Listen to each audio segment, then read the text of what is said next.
A very good morning to all my lovely children.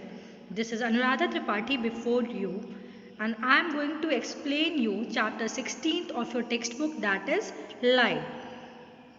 So first of all, I would like to tell you about the topics that we are going to cover in this chapter. So the very first part will be the introduction. Then we'll be studying about the nature of light. Third will be the reflection of light. Fourth will be the laws of reflection of light. Then image formed by plane mirror and the sunlight white or color. So first of all, I would like to start with the introduction part. What do you mean by light? Light is which kind of radiation? Then we'll be learning about the nature of light. Then we'll be talking about the propagation of light. So let's start. Light is basically a form of energy which travels in a straight line, or we can say that light is an electromagnetic radiation which enables us and allows us to see the objects present around us. Now, what do you mean by an electromagnetic radiation? The radiations which are caused due to the vibrations in the electrical and magnetic field are known as electromagnetic radiation, and one such kind is light. Light is an electromagnetic radiation that produces the sensation of sight in our eyes. With the help of light only, we are able to see the objects present around us. If no light is there, we won't be able to see anything present around us. For example, at night, at when we off the light of our room at nights, there is no light present around us. In that case, we won't be able to see any of the object around us. So light is a very essential component and it plays a very vital role in our life. Without light, life is not possible. We won't be able to see each other. We won't be able to see anything without light. Therefore, it forms an essential component, essential part of our life. Now, talking about the nature of light. So, it spreads out from any source in which it is produced. Then comes the part of propagation of light. So light always travels in a straight line. Light always covers rectilinear motion. Therefore, the straight line along which light travels is called a ray of light, and a collection of light rays is known as a beam of light. So light is always spread either in a form of a ray or a beam of light. Okay. Now group of rays are known as beam of light. Now we'll be learning about the new term, that is reflection of light. What do you mean by a reflection of light? Reflection, as the name suggests, it is simply an synonym for the bouncing back. Therefore, the meaning of reflection is bouncing back. So, whenever light falls on a polished or shiny surface, it changes its direction. This is called reflection of light. Or in other words, we can say that the phenomenon of bouncing of light in the same medium after striking a surface is called the reflection of light. So simply, whenever we strike a light on a surface and it bounces back in the same medium, this phenomenon is known as reflection of light. Now whenever the light falls on an object, several cases can occur. Either the object may allow the light to pass through it, or the object may completely cut off the light from passing through it, or it can be sent back to the same medium after striking a second medium. It is said to be reflection. Now this reflection of an object in a mirror forms an image. Therefore, in other words, we can say that reflection of light gives rise to image formation. Now a simple activity can be done. For example, suppose you are standing with a torch in your hand and you asked one of your friends to stand in front of you along with a plain mirror in his hand. Now when you will pass the beam of light onto that mirror, what will happen? You will see a patch of light is formed on the ceiling of the wall. Now how this formation of patch of light has taken place? This has taken place due to the phenomenon of reflection by the plane mirror. Okay, so plane mirror over here is working as the reflecting surface, and the ray of light, the beam of light that you are producing by the torch, it is working as a incident rays, and the ray which is reflected back and due to which the image formation is taking place is known as the reflected rays. Now we'll be talking about some basic terms related to reflection. The very first term is incident ray, then reflected ray, normal, angle of incidence and angle of reflection. And one more very important thing is the point of incidence. Now, what do you mean by an incident ray? The ray which strikes the surface is known as the incident ray. The ray which we are producing, which we are emitting, that is known as the incident ray. And the ray which comes back after the phenomenon of reflection occurs is known as the reflected ray. Now, what do you mean by a normal? A normal is simply a perpendicular line that makes an angle of 90 degree and it is drawn at the point of incidence. It is simply a perpendicular line to the plane which lies at the point of incidence and makes an angle of 90 degree with the plane. Now the angle between the normal and the incident ray is known as the angle of incidence. Okay, so you got to know what do you mean by an angle of incidence. The angle between the normal and the incident ray, as you all can see in the figures, two figures are there and the angle of incidence over there is denoted by small I. After that comes the part of angle of reflection. What do you mean by the angle of reflection? The angle between the normal and the reflected ray is called the angle of reflection. For example, you can see in the figure, it is denoted by small r. Now the angle that is lying between the normal and the reflected ray is known as the angle of reflection. As you all can see, two figures are given where incident ray is shown, reflected ray is shown, normal is shown, angle of incidence is shown, angle of reflection is shown, right? And a mirror is also there which is acting as a reflecting surface. Now, when we talk about the reflection of light, the reflection of light follows two laws. The two laws for the reflection of light are illustrated in the next slide. Now, laws of reflection of light. The laws of reflection of light are, the very first law says the angle of incidence is always equal to the angle of reflection. As already we have discussed about angle of incidence and angle of reflection. So, now coming to the part of the measurement of these angles. These angles are always equal to one another in terms of their measurements. Suppose I am producing a ray of light which is making an angle of 45 degree to the normal. So the reflected ray which will come back after the phenomenon of reflection will also make an angle of 45 degree to the normal. Suppose I am producing a ray of light at 60 degree. So here the reflected angle will become as, angle of reflection will come as 60 degree. So with whatever inclination I am producing, I am emitting the incident ray.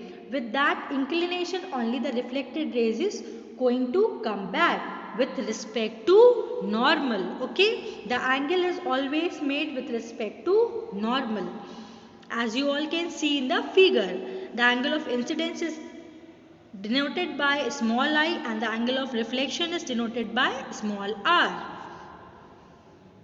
Now talking about the second law of reflection. What do you mean by the second law of reflection? What does the second law of reflection states? The second law of reflection states that the incident ray, the reflected ray and the normal at the point of incidence all lie in the same plane. As you all can see that all the three rays, incident, normal and reflected, are coinciding at a point, are meeting at a point which is lying on the same plane. So the point where all the three rays are meeting is known as the point of incidence and they all lie in the same plane. Now, this is an example of first law of reflection. Here we are producing a beam of light or a ray of light which is making an angle of 20 degree with the normal. After being reflected, the reflected ray is also making an angle of 20 degree with the normal. So here we can see that angle I is equals to angle R is equals to 20 degree. So therefore the first law is verified. Now we'll be learning about a plane mirror and the properties of the images formed by a plane mirror. So what do you mean by a plane mirror? A plane mirror is a flat, smooth and polished surface which helps in the reflection of light. Have you all seen a plane mirror? Yes, the answer is yes, because every day when we are coming to school, before coming to the school we are seeing the mirror. That is an example of a plane mirror. One of the mirror is as it is and the other end of the mirror is polished so that the reflection of the light can occur, can take place. It is flat. As you all have seen, the surface is flat and it is smooth also. It is not rough.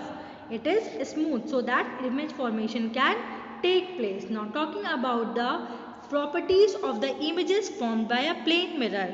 The image formed by a plane mirror is erect and virtual. That means the image that is formed by a plane mirror, it is always straight and it is also virtual, false. It cannot be obtained on the screen. Can you touch the image that is formed in the mirror? The answer is no. That cannot be obtained on the screen. That does not exist actually. So that is known as virtual. Now the image is of same size as the object. Suppose I am seeing my face in the mirror. So will the size of my face change in the mirror? Will the size of my image change in the mirror? The answer is no. It will remain of the same size. Like if you are seeing your fingers in the mirror, will the image size change? No. It will be of same size. The image is at the same distance from the mirror as the object is in front of it. Like suppose you are standing 50 centimeters away from the mirror. So the image will also occur at a 50 centimeter away distance from the mirror. Suppose you are standing 1 meter away from the mirror. So the image that will be formed, that will also be formed 1 meter away from the mirror, after the mirror, right? And the image is laterally inverted. That means your right hand side becomes left hand side of the mirror and your left hand side becomes right hand side of the mirror. Just try to see the letter P in the mirror, how it is formed. You will see the image, the left side become the right and the right will become the left. So this process is known as lateral inversions. Therefore the images formed by the plane mirror are erect, virtual, of the same size as the object and at the same distance from the mirror and are laterally inverted. Now talking about two kinds of reflection. There are two types of reflection. The first one is regular or spectacular reflection and the second one is irregular or diffused reflection. Now what do you mean by a regular reflection? As the name suggests, It is regular. It may be following something definite. It would be having some definite pattern. Now talking about the regular reflection, let us see the first figure. In the first figure, you all can see some rays of light are incident onto a reflecting surface, and after the reflection process has occurred, the reflected rays are following a definite pattern and they are parallel to one another. So talking about the regular reflection, when parallel rays of light fall on a smooth surface, the reflected rays are parallel. This is called regular reflection or spectacular reflection. Regular reflection forms images of the object. Therefore, whenever this regular reflection takes place, formation of image takes place. Now talking about the second kind of reflection, that is irregular reflection. The irregular reflection, again we are emitting some rays, again we are producing some rays onto a reflecting surface. After the reflection process, the reflecting rays are bouncing back, are coming back. Now you can see that they are scattered all around. They are not following any pattern. They are not parallel to one another. So this kind of reflection is known as irregular reflection, and this kind of reflection does not forms image. Therefore we can say that the image formation takes place only in the regular reflection but not in the irregular or diffused reflection. Now what is the cause of this irregular reflection? It is caused by the irregularities in the reflecting surface. As you can see in the second figure, the surface is very rough. It is irregular like a cardboard. And in the first one you can see that the surface is flat, polished and smooth. Therefore the irregularities in the surface causes the irregular reflection or diffused reflection. Now we'll be talking about some applications of the plane mirror. The very first application of the plane mirror is in periscope. Now what do you mean by a periscope? A periscope is an optical device in which reflected light is reflected again. It is a long tubular device through which a person can see objects that are out of the direct line of sight. You all can see a periscope is a long tube with a mirror at each end. These are the plane mirrors. The mirrors are fitted into each end of the tube at an angle of exactly 45 degrees so that they face each other. As you all can see in the figure. Now in the periscope, light hits the top mirror at 45 degree. The very first thing is done, a light ray is hitting at the 45 degree to the top mirror and reflects at the same angle. As we know that angle I is equals to angle R. So the reflected ray will also form an angle of 45 degree. Now this reflected ray bounces down to the bottom mirror. It comes to the bottom mirror. It strikes the bottom mirror surface and again it gets reflected. When this reflected light hits the second mirror, it is reflected again at 45 degree because again the angle of incidence becomes 45 degree. Again it gets reflected at an angle of 45 degree into your eye, as it has been shown in the figure. Therefore, we can say that the reflected ray for the first mirror becomes the incident ray for the second mirror in the case of periscope. Now see how does the periscope work. This is a figure which is illustrating how does the periscope is working, how the mirrors are fitted making an angle of 45 degree to one another, and how this incident ray goes, it gets reflected, again it works as an incidence ray for the second mirror and again it gets reflected and reaches our eyes. Now talking about the uses of periscopes, it is used to see over the heads of a crowd. It is used by soldiers sitting in a trench to observe the enemy activities. It is used by Navy officers sitting inside a submarine to see ships over the surface of water in the sea. It was also used in the First World War to look out of the trenches without having to put their heads out of the trench so that our soldiers can be saved. And today they are still used in tanks and submarines as already discussed. Now talking about the second application of plane mirror, it is also used for multiple images formation. Now when two mirrors are kept inclined at an angle, they can together form multiple images. This is because the image formed by one mirror forms the object for the other mirror. Like you would have seen in the parlors. When you go in the parlors, you can see multiple images of your face, right? How does this image formation takes place? Because the mirrors are arranged, two plane mirrors are arranged in such a manner that the image for one mirror becomes the object for the second, and hence we can obtain so many images. This is all the role of how these mirrors are arranged, at what angle they are kept. Now, the number of images increases as we decrease the angles between the mirrors. Note it.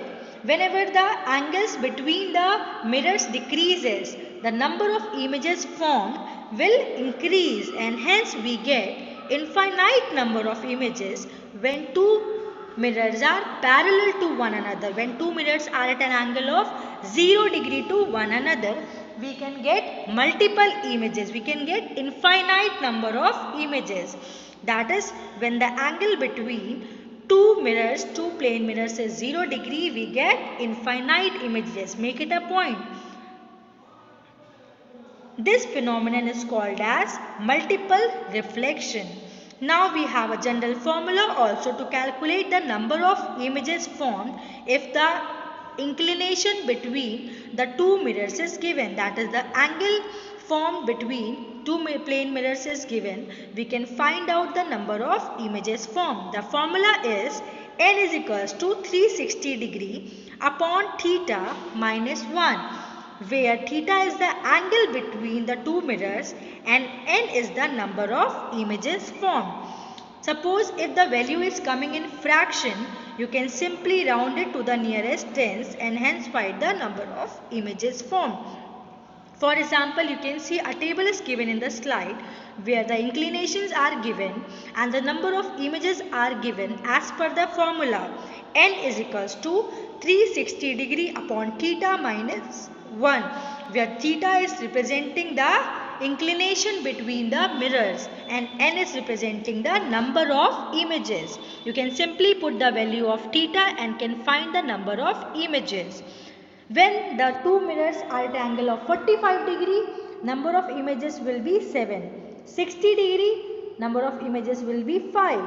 When the angle between the mirrors will be 90 degree, number of images will be 3. When the number of images are coming as 2, when the angle is 120 degree between the mirrors, and the number of images is coming as 1 when the angle between the mirrors is 180 degree. So this is also one of the major application of plane mirror. Now comes the last application of plane mirror that we are going to study is kaleidoscope. Now what is a kaleidoscope? A kaleidoscope is a device that is used to see multiple images of object. Here also we can obtain multiple images of the objects. It has 3 inclined mirrors at an angle of 60 degree to each other. Up till now, periscope and multiple images, in that both cases we were having 2 mirrors. But here we have 3 mirrors and they are at 60 degree to one another. This arrangement is usually kept in a cylindrical box and has a few pieces of colored glasses kept in back, both kept at one end. We can see beautiful patterns and designs due to multiple images formed by mirror. Now the number of different patterns obtained is unlimited as a fresh one is produced every time when the tube is shaken to rearrange the pieces. Now comes the last part, that is dispersion of light. Now what do you mean by the phenomenon of dispersion? Have you all seen rainbows in the sky? The answer is yes. Now how does this rainbow comes from? How does the 7 colors of the rainbow comes from? So it comes from the white light or the sunlight. As you all know that the sunlight or the white light is simply the mixture of 7 colors. Yes. Now when the splitting or the scattering of sunlight takes place, they get divided into its colors, into its 7 colors, and this phenomenon of the scattering of white light into 7 colors is known as dispersion of light. As you can see in the figure, when a ray of sunlight is falling onto a glass prism, what does it does? It simply refracts. As it passes from one medium to another, it gets refracted and hence it gets dispersed into 7 colors. The 7 colors are all together known as VIBGYOR. What are the 7 colors known as? VIBGYOR. Can you all see? Here the colors start from violet, indigo, blue, green, yellow, orange and red. Now rainbow is caused due to the dispersion of sunlight by the water drops that are present in the atmosphere. The water drops acts as the surface which helps in the process of dispersion of light. Now the red color experiences minimum deviation while the violet ones experiences the maximum deviation, as you can see in the figure. Thank you. Now the rest of the topics, that is the part of the human eye, structure of human eye, persistence of vision, power of accommodation, defects of vision, care for eyes, Braille system, these all topics will be covered by Madhu sir in the next video. Thank you.